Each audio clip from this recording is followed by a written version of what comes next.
meu contato com o Corpus Hermeticum foi no início, nos primeiros anos da minha busca, do início da minha busca pelo conhecimento espiritual, minha busca pelas respostas sobre o sentido da vida. Foi depois de eu ter lido as grandes obras do Jacob Böhm, quando eu tinha 24 anos, e eu compreendi as obras desse grande visionário alemão do século XVII, eu comecei a ler a edição brasileira da Emos, mas ela não é boa, nem a tradução, nem a edição. Eu vi que ali também era um conhecimento muito profundo e era o mesmo, né, que eu tinha encontrado em Böhm e que já encontrava na Cabala, no Sufismo, que comecei então a também ler logo depois da minha compreensão das obras do Jacob Böhm. E eu, quando li a edição francesa que eu comprei, a tradução do Louis Menard, que foi um amigo do Charles Baudelaire, né, o famoso poeta francês do século XIX, eu fiquei também totalmente encantado com aquela mesma sabedoria que vinha da tradição egípcia, passando pela cultura grega da Alexandria do século II, III. E naquele momento eu ainda não era editor, eu estava começando então a minha ação como tradutor, mas eu vi que aquela obra era uma obra que eu também deveria ajudar em algum momento a vir para o Brasil numa edição melhor do que aqui estava disponível.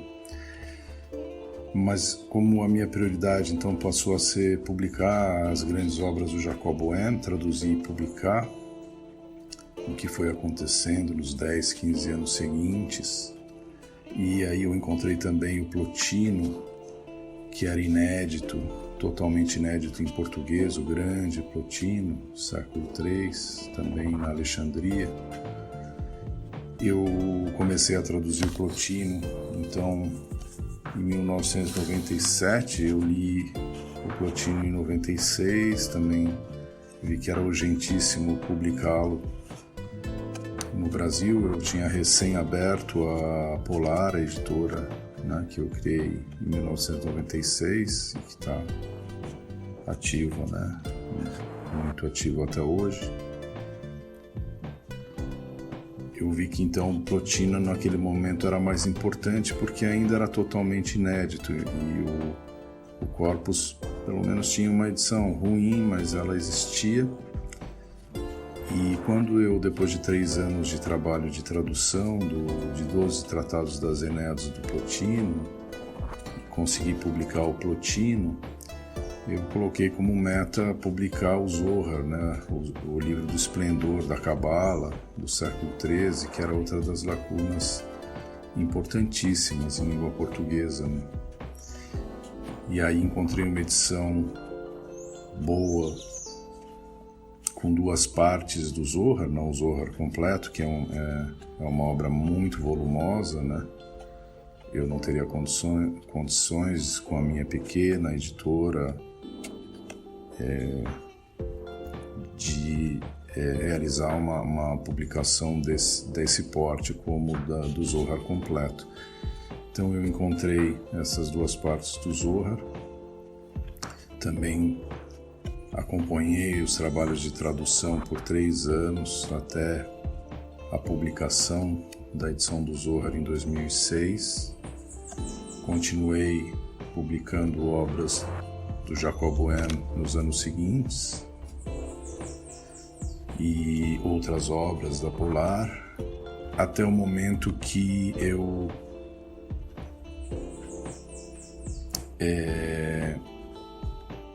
tive a clareza de que era o momento de fazer então agora uma edição digna do Corpus Hermeticum. Isso foi em 2017, porque as outras obras muito importantes, inéditas, em português já estavam publicadas. Aí eu decidi então que o Corpus deveria ganhar uma edição digna, né? Pela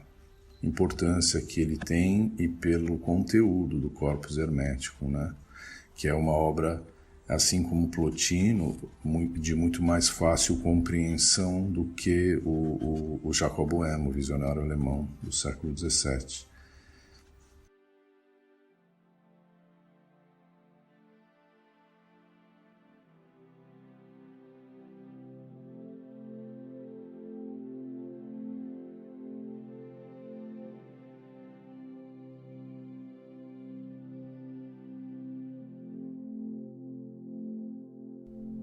A coleção de textos em forma de diálogo, conhecida pelo nome de Corpus Hermeticum, foi escrita em grego na cidade egípcia de Alexandria, provavelmente entre os séculos 2 e 3 depois de Cristo, por egípcios instruídos na cultura e na filosofia grega. O primeiro desses textos é o mais célebre deles e o fundamento de todos os outros, pois nele a inteligência divina personificada, Poimandres, revela a Hermes a natureza de Deus e a origem, a estrutura e o destino do universo e da vida humana. É essa revelação que ele transmite a alguns discípulos escolhidos nos tratados seguintes e que será a raiz e o núcleo do ensinamento daquilo que se convencionou chamar de tradição hermética e que remonta às raízes da cultura ocidental como nós a conhecemos.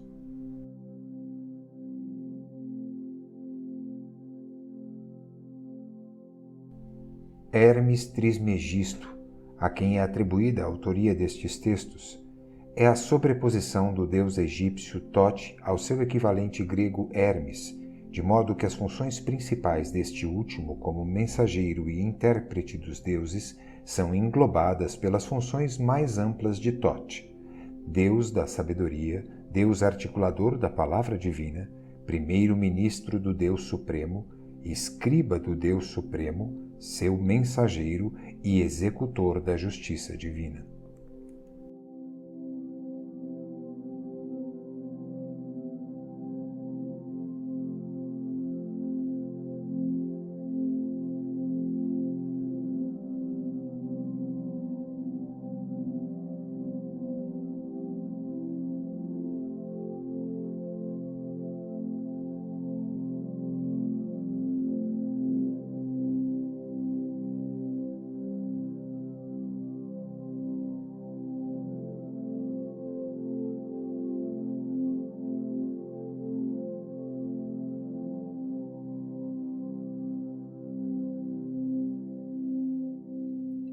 Ele personificava a transmissão da sabedoria divina através dos tempos não somente aos homens, mas também aos próprios deuses, tendo sido ele que a transmitiu, por exemplo, a Osíris, a Horus e a Ísis. Quanto a isto, ele é equivalente à função do patriarca Enoque na tradição judaica, pois não somente ele subiu ao céu e recuperou a integralidade da tradição primordial, origem da filosofia ou sabedoria perene, mas além disso, quando morreu sem deixar o corpo, tornou-se o anjo da face, Metatron, o mais elevado de todos os anjos, ao qual todos os mistérios divinos são revelados, o grande escriba de Deus e o anjo que comunica a palavra divina, as mesmas funções de Tot na tradição egípcia.